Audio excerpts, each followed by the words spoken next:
Hello, vraiment les amis, salut, c'est Sébastien sur Cholia, en YouTube et www.cholia.fr. Aujourd'hui sur la chaîne de Métier Média, on va parler appli de rencontres et surtout la satisfaction donc des Français vis-à-vis de ces applis de rencontres. 84% des Français sont désabusés par les applications de rencontres. Vers de nouvelles alternatives, on va en parler, si vous le voulez bien. Moi, je vous avoue d'entrer quelque chose, donc je suis content d'être dans ma génération, parce que maintenant, les jeunes, c'est de plus en plus dur, donc avec les différentes conneries de wokisme et autres. Donc, moi, je suis pas une femme, moi, je suis pas un homme, moi, je suis un homme et une femme à la fois. En fait, c'est devenu le gros bordel, et les rencontres, c'est devenu aussi le gros bordel, entre je suis féministe, je suis anti-patriarcat, je suis ci, je suis un homme déconstruit, je suis un truc. C'est le bordel. Voilà, je suis bien content d'être dans ma génération où il n'y avait pas tout ce gros bordel. Et où il était beaucoup plus facile de rencontrer, donc, eh bien, des femmes pour un homme ou un homme pour des femmes. Bon, alors, revenons à ces fameux 84% des Français qui sont désabusés par les applications de rencontres. Alors, allons-nous vers une nouvelle alternative? Une expérience en tout cas décevante pour la majorité des utilisateurs. Une étude récente menée auprès d'un échantillon représentatif de la population française a révélé un constat alarmant. 84% des utilisateurs d'applications de rencontres se disent mécontents de leur expérience. Cette insatisfaction s'explique par plusieurs facteurs récurrents, dont la qualité médiocre des profils, l'absence de connexion authentique et la prolifération de comportements appropriés. Il est vrai que souvent, j'ai vu dans des différents reportages et tout, que les gars ou les nanas paraître un peu plus donc attirantes ou attirants, eh bien mettent des photos où ils sont beaucoup plus jeunes. Le problème, c'est que ça va attirer l'utilisateur en disant « Oh, cette femme, elle a 40 ans, waouh, qu'est-ce qu'elle est belle !» Mais si elle met la photo quand elle a 30 ans, ben, c'est plus la même photo dans la vie réelle. Alors, c'est bien joli le virtuel, vous allez attirer donc des hommes, mais après, dans la vie réelle, ça va être toute une autre histoire. Il ne faut pas oublier que derrière le virtuel, après, il y a la vie réelle. Voilà. Alors, ne trichez pas. Profil superficiel et manque d'informations. Ou alors, il y en a aussi qui disent « Oui, je suis pilote d'avion, je suis avocat et tout. » Et ils sont un simple employé dans une société. Je n'ai rien contre les employés dans les sociétés, c'est très bien. Mais si vous êtes un simple employé qui gagne le SMIC ou qui gagne 2000 euros, 2500 euros, ne dites pas que vous êtes un grand chef de société qui gagne 10 500 ou 11 000 ou 12 000 ou 15 000 ou 20 000 euros. Puisqu'après, ça se verra. Et puis, ça serait dommage parce qu'imaginez-vous, vous tombez vraiment sur une femme formidable qui, à la limite, s'en foutait de votre niveau de vie. Eh bien, vous l'aurez perdu à jamais parce que d'entrée, vous lui avez menti. Voilà. Profil superficiel et manque d'informations. Les utilisateurs pointent du doigt la superficialité donc qui règne sur les plateformes de rencontres. C'est notre époque. Le m'as-tu vu, le je me la pète, je veux paraître. Et donc, eh bien, c'est tout à fait le reflet dans les donc, sites de rencontres. En plus de ça, vous avez des photos floues ou trompeuses, des descriptions vagues et lacunaires. Vous avez la plupart des profils qui ne permettent pas de se faire une idée précise de la personnalité des personnes rencontrées. Cette absence d'information empêche les utilisateurs et utilisatrices de se projeter et d'établir des liens authentiques, favorisant les jugements hâtifs et les déceptions. Ben ouais, parce que imaginez-vous que vous, maintenant avec les technologies à l'heure actuelle, vous pouvez très bien, eh bien, mettre en fond de votre photo que vous êtes allé, par exemple, je sais pas moi, au Japon, et vous n'êtes jamais allé au Japon.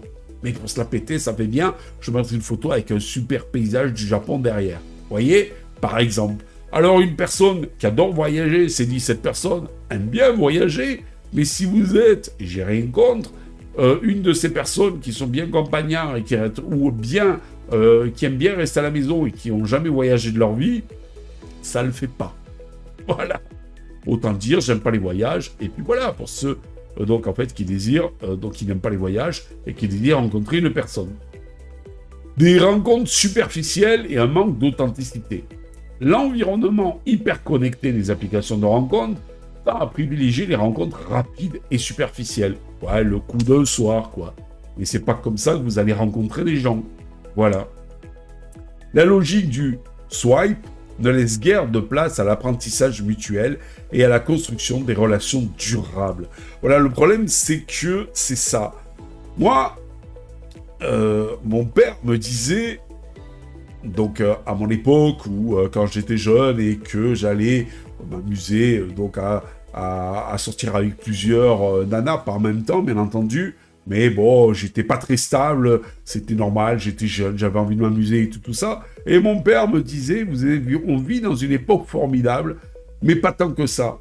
Alors je dis, ah bon, pourquoi papa, c'est quoi le problème? Il me dit, à mon époque, donc il m'avait dit, il était plus facile de sortir avec une nana avec qui tu voulais construire quelque chose, tu voulais te marier, qu'avec une nana pour juste t'amuser pour un soir. Mais à votre époque, c'est le contraire. Il est plus facile de sortir avec des nanas pour s'amuser qu'avec des nanas, donc en fait, pour faire quelque chose de sérieux. Et à la limite, réflexion faite, je me dis que je préférais quand même l'époque du papa. Mais, bon, moi j'ai eu la chance, donc, d'avoir quand même, au début quand j'étais jeune, j'ai multiplié les aventures et tout. Après, donc, j'ai construit quand même une petite famille. Là, à l'heure actuelle, ça fait plus de 15 ans que je suis avec la demoiselle avec qui je suis, enfin la dame avec qui je suis. Et donc, tout va bien et c'est impeccable. Mais je me dis qu'à l'heure actuelle, si je n'étais pas en couple, ça serait peut-être dur maintenant avec tous les effets woke. Les femmes qui ne sont pas des femmes, les hommes qui ne sont pas des hommes, et tout. Waouh! Ça serait quand même très dur. Mais bon. Les utilisateurs déplorent aussi le manque d'authenticité et la difficulté à cerner les intentions réelles des personnes rencontrées. Harcèlement et comportement inapproprié, un fléau des applications de rencontres. Outre la superficialité et le manque d'authenticité, les applications de rencontres sont malheureusement confrontées à un autre problème majeur. Les comportements inappropriés, harcèlement sexuel, insultes, remarques déplacées, ces agissements, loin d'être isolés, dissuadent donc de nombreux utilisateurs et utilisatrices et créent un climat anxiogène, particulièrement pour les femmes. J'ai même vu, c'est passé à la télé, donc dans le truc d'information, où donc il y avait un gars donc qui était majeur, qui avait 18-19 ans, et qui a rencontré sur ces applications une mineure qui avait 17 ans, je crois. Et alors, au point de rencontre, de rendez-vous, eh bien, c'était des mecs qui se fait passer pour une nana. Et donc, en fait, ils sont allés le choper, ils l'ont tabassé. Ouais, pourquoi tu y allais avec une nana mineure? Voilà, enfin, il y a les justiciers et tout ça, etc. Bon, mineure, elle n'était que mineure de 1 an avant d'avoir sa majorité. Soit, peut-être qu'il aura attendu, ils auraient juste bisouillé, et il aura attendu sa majorité pour faire crac-crac boum boum. Mais à la limite, ça aurait été beau, parce qu'il aurait montré, donc en fait, son intérêt pour la personne, et le fait d'attendre, c'est 1 an. Mais non, on ne lui a pas donné la chance, il y en a qui ont fait les justiciers, et voilà. Il y a plein de choses comme ça, de trucs afférents. Voilà, c'est assez phénoménal, et donc déplorable. Vers de nouvelles alternatives plus prometteuses, face à ces déceptions croissantes, certains utilisateurs et utilisatrices se tournent vers des alternatives aux applications de rencontres traditionnelles. Les sites de rencontres spécialisés qui mettent l'accent sur des centres d'intérêt ou des valeurs communes semblent offrir une expérience plus ciblée et qualitative. Ouais, j'ai vu qu'il y avait des applications de rencontres spécialisées pour les jeunes, spécialisées pour les plus de 50 ans. J'ai vu aussi, il y avait des applications de rencontres spécialisées pour les fans, par exemple, de sport, pour les fans de voyage, et tout, etc. Ça peut être sympa. Les groupes de rencontres thématiques, organisés autour d'activités ou de passions partagées, permettent également de créer des liens plus authentiques et durables. Enfin, les rencontres organisées par des amis communs, basées sur la confiance et la connaissance mutuelle, reviennent au goût du jour. De toute façon, j'ai toujours dit, malgré tout, il est vrai qu'il y a quelque chose qui s'est perdu et pourtant, c'est tellement mieux de rencontrer une personne dans la vie de tous les jours. Alors vous allez me dire, ouais, ça peut être problématique parce qu'on ne sait pas si elle est avec quelqu'un et tout ça, etc. Il suffit de lui demander si elle est avec quelqu'un, de s'effacer, de dire ok, il n'y a pas de souci, et puis voilà. Je dis ça et je dis rien. Le réel revient toujours au galop, parce que la vie, c'est pas du virtuel. La vie, c'est du réel, surtout dans les relations amoureuses. Après, il y a beaucoup de gens qui ont rencontré, moi le premier d'ailleurs, ma dernière demoiselle, dernière dame, puisqu'elle a 50 ans, sur un site de rencontre, il n'y a pas eu de souci, mais c'est pas tout à fait un site de rencontre. C'est-à-dire qu'en fait, c'est une copine elle qui l'avait inscrit sur un site de rencontre, et après, on n'est pas passé 10 000 ans à essayer de trucs au téléphone, on a passé juste, donc en fait, une soirée au téléphone, et après, on s'est rencontrés dans la vie réelle, et c'est ce qu'il faut. Quand je vois qu'il y a des gens qui discutent pendant des jours, des mois, et tout, avant de se rencontrer. Non. Il faut discuter une soirée ou deux, et après se rencontrer directement dans la vie réelle. Il n'y a que ça de vrai. La vie réelle pour cerner la personne que vous voulez rencontrer. Un besoin urgent de changement pour les plateformes de rencontres, justement. Ils sont aperçus que c'était la catastrophe. L'étude a mis en lumière le besoin urgent d'une refonte des applications de rencontres. Pour regagner la confiance des utilisateurs, les plateformes doivent impérativement améliorer la qualité des profils en instaurant des systèmes de vérification et en encourageant les utilisateurs et utilisatrices à fournir des descriptions détaillées et des photos authentiques, à favoriser les interactions authentiques en mettant en place des algorithmes de matching plus dirigés et en encourageant des formes de communication plus riches que le simple swipe. Ça serait sympa, justement, avant de rencontrer la personne, de dire, on fait une petite un petit truc vidéo, une petite rencontre en visio, pour donc vraiment voir la personne en face à face, comme si, à la limite, on se donnait rendez-vous dans un café ou un restaurant, et ça serait déjà un peu mieux. Comme ça, vous verrez directement la personne en face. Lutter contre les comportements inappropriés en renforçant les modérations, en mettant en place des systèmes de signalisation plus efficaces et en sensibilisant les utilisateurs et utilisatrices au respect mutuel.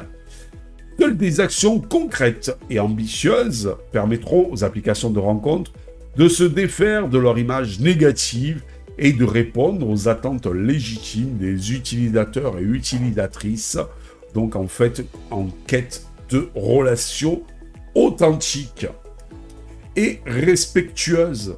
Voilà, c'est tout aussi simple que ça. Respect, voilà. Et ça n'ira que mieux. Après, moi je me rappelle à mon époque, ça existe encore, les sites de rencontres étaient gratuits. Maintenant, c'est de plus en plus payant. Donc, il y en a qui se sont dit, si je paye, c'est que ça va être qualitatif. Si je paye, c'est que je vais avoir un service derrière. Et on s'aperçoit que c'est pas mieux que les services gratuits. Pour conclure cette vidéo, l'avenir des applications de rencontres est loin d'être certain si les plateformes ne prennent pas des mesures radicales pour améliorer l'expérience utilisateur. Elles risquent de se voir surplantées par des nouvelles alternatives plus prometteuses. Pourquoi pas aussi pour ces fameuses applications de rencontres, de les faire régionales et de faire après des rencontres entre les divers utilisateurs et utilisatrices pour voir si ça peut matcher ou pas. Voilà, il y a plein de trucs, mais il faut les rendre un peu plus vivantes, un peu plus réelles, un peu plus connectées avec la vie réelle, je pense. Voilà, ça évitera les profils bidons, les mecs et les nanas qui se la pètent. Allez, sur ce, je vous dis ciao pour la prochaine vidéo. N'oubliez pas le petit pouce en l'air, n'oubliez pas de vous abonner. Et pour nous quoi? Nous encourager dans cette belle aventure multimédia, les amis. Allez, je vous dis ciao, bye bye. Si vous avez aimé cette vidéo, abonnez-vous, mettez un pouce en l'air, et partagez cette vidéo, merci, cela fait toujours plaisir.